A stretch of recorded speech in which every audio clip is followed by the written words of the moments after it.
ময়মনসিংহের ফুলবাড়িয়ায় কাজ না করে এডিপির ৮ প্রকল্পের ৭৫ লক্ষ টাকা আত্মসাতের ঘটনায় প্রকৌশলী মনিরুজ্জামানের অপসারণ দাবিতে মানববন্ধন অনুষ্ঠিত হয়েছে। একই সাথে উপজেলা নির্বাহী কর্মকর্তা ও ঠিকাদারের শাস্তির দাবিও জানানো হয়। গত রবিবার দুপুরে জেলার ফুলবাড়িয়া উপজেলা পরিষদের সামনে সাধারণ জনগণের উদ্যোগে এই মানববন্ধন অনুষ্ঠিত হয়।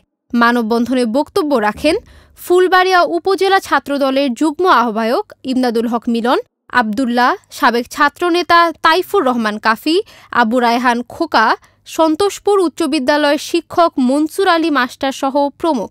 মানববন্ধনে দুর্নীতিবাজ উপজেলা প্রকৌশলী মনিরুজ্জামানের অপসারণ চেয়ে বিচারের দাবি জানানো হয়।